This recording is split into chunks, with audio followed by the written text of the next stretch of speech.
Avis vascular centre మన దేశంలోనే the best varicose vein hospital. 1 చేసావు, ఎస్ టాప్ 5. ఎస్ బీబీ జోడి 2 చేస్తున్నావు. యా ఈ మధ్యలో ఎలిమినేట్ అయిపోవడానికి నీ డిసిషన్ ఏంటి? ఎందుకు వదిలేసుకున్నావు దాన్ని? ఎలిమినేట్ అవ్వలేదు, డ్రాప్ అవుట్ అయిన షో నుంచి. ఎందుకు?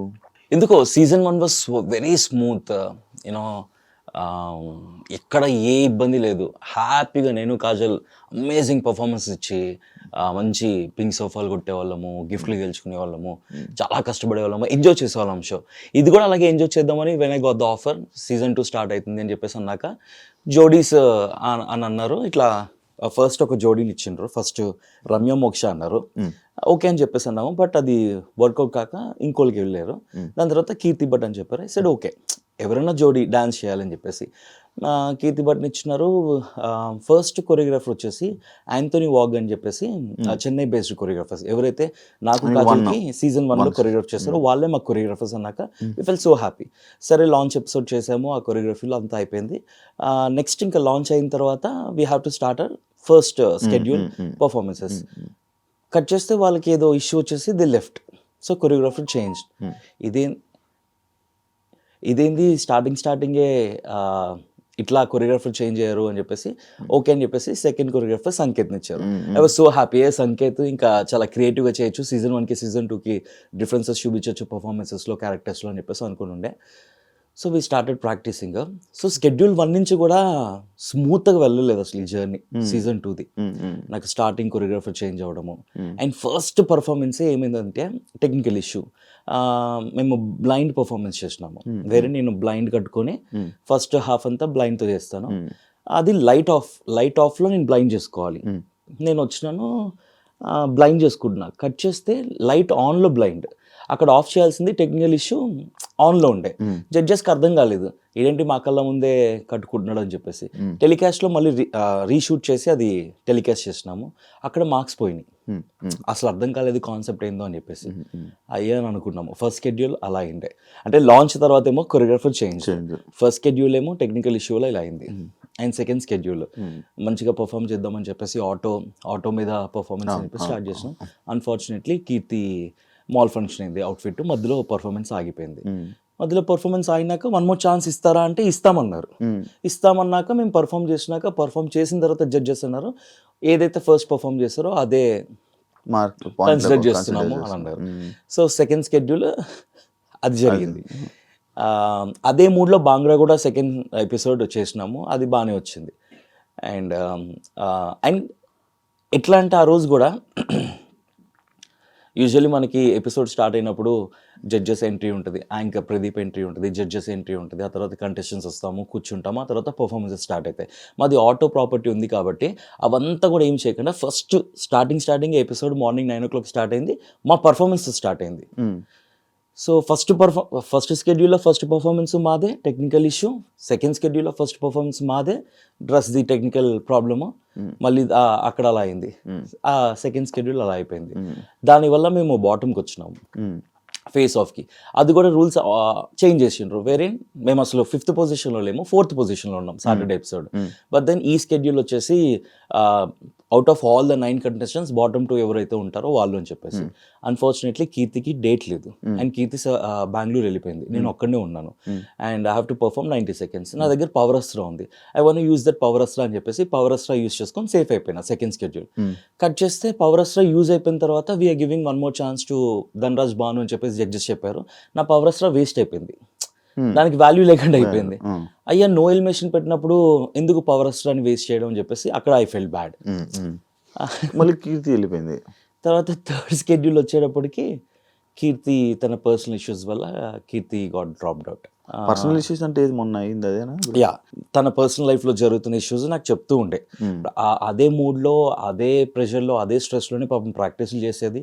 అండ్ డే 1 నుంచి కూడా కీర్తికి అసలు డేట్స్ లేవు ఈ షోకి, ఓన్లీ 2 days వచ్చేది. బెంగళూరులో షూట్ చేసుకొని రేపు మాకు టెక్నికల్స్ ఉంది అని అనగా ఈ రోజు వచ్చేది. ఈ రోజు వచ్చి 2 performances నేర్చుకునేది. టెక్నికల్స్లో మళ్ళీ టెక్నికల్ డే రోజున అలా చేసేసి ఆ రోజు ఓన్లీ 2 days 2 performances నేర్చుకునేది. ఇమ్మీడియట్గా క్యాచ్ చేసేది వెరీ కాన్ఫిడెంట్గా. సో ముందు నుంచి డేట్స్ ఉంటే కనుక ఇంకా ఇంకా అది మంచిగా పర్ఫెక్షన్స్తో చేసేవాళ్ళము. బట్ సో సెకండ్ స్కెడ్యూల్ అలాగా పవర్స్లో పోయింది. ఎందుకని నాకు ఇలా జరుగుతున్నాయి, స్కెడ్యూల్ 1 నుంచి కూడా అన్ని ఇట్లా అవుతున్నాయి అని చెప్పేసి I was making fun of myself on stage జడ్జెస్తో కూడా.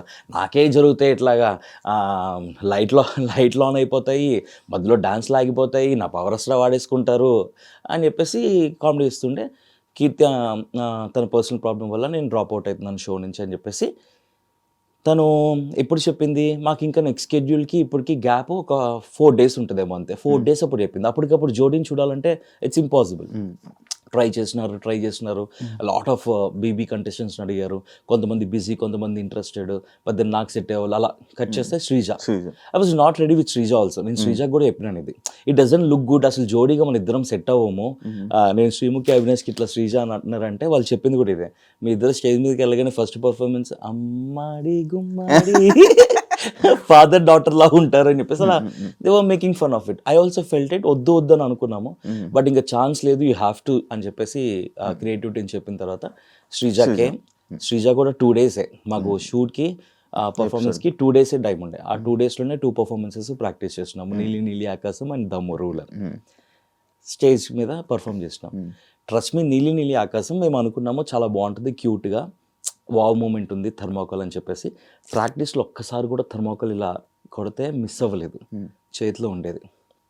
2 వావ్ మూమెంట్స్, టెక్నికల్స్ మిస్ అవ్వలేదు అసలు. నెవర్ ఇన్ ద పర్ఫార్మెన్స్ మేము ప్రాక్టీస్ చేసిన దాంట్లో ఒక్కసారి కూడా మిస్ అవ్వాలా. We were very confident that will be a clean act, క్యూట్గా ఉంటుంది, వావ్ మూమెంట్స్ ఉన్నాయని చెప్పేసి అనుకున్నాము. కట్ చేస్తే స్టేజ్ మీద ఇట్లా థర్మాకోల్ కొట్టగానే ఇదే ఇటువైపు ఎగిరిపోయింది, ఇంకోటి అటువైపు ఎగిరిపోయింది. దీనివల్ల బ్యాక్ సైడ్ ఫ్యాన్ ఆన్ ఉంది, అక్కడ జడ్జెస్ ఏసీ ఆన్ ఉంది. For got technical problem. I can't complaint, ఇవన్నీ బ్యాక్ ఎండ్లో జరుగుతుంటాయి. ఐ ఫెల్ట్ ఓకే ఇది కూడా ఇట్లా అయింది, అన్నీ నాకే అవుతున్నాయి, అన్ని టెక్నికల్ ఇష్యూస్, ఏదో ఒక ప్రాబ్లమ్, పర్ఫార్మెన్స్ ఏది స్మూత్గా రావట్లేదు అని చెప్పేసి.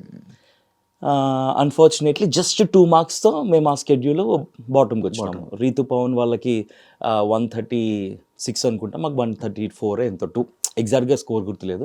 2 points డిఫరెన్స్తో బాటమ్కి వచ్చినాం. అప్పుడు సడన్గా చేంజ్ చేస్తారు మళ్ళీ.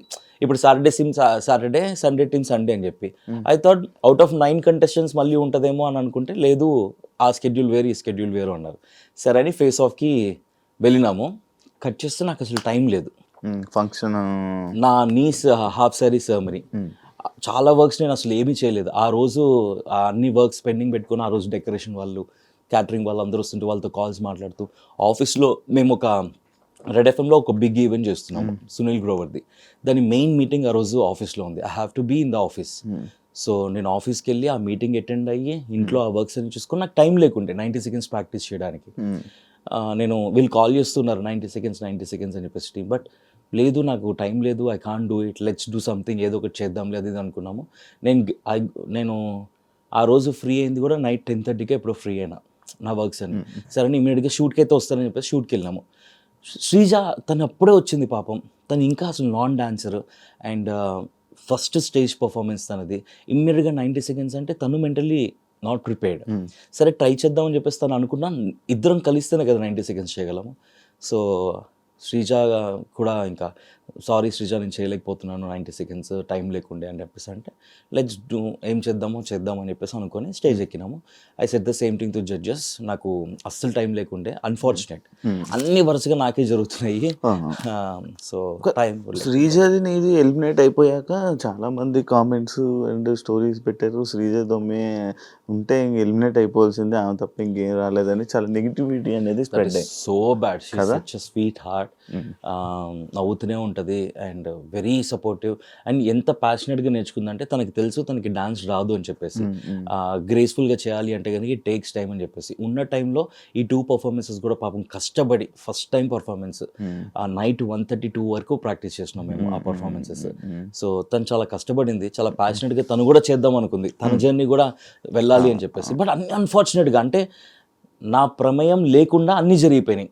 లైట్లు ఆన్ అయిపోవడం, ఆఫ్ అయిపోవడాలు, ఏసీలో ఆన్ నుండి థర్మాకోల్ ఎగిరిపోవడాలు, కీర్తి పర్సనల్ ఇష్యూస్ అవ్వడాలు, కీర్తి మాల్ ఫంక్షన్ అవ్వడము, అండ్ దెన్ పవర్ స్టార్ అన్నెసరీగా వేస్ట్ అయిపోవడము, ఇవన్నీ నాకు తెలియకుండా ఏంటో something is happening, not everything is in right way, ఏదో ఒకటి జరుగుతుంది ఎవ్రీ స్కెడ్యూల్ అని చెప్పేసి అనిపించింది.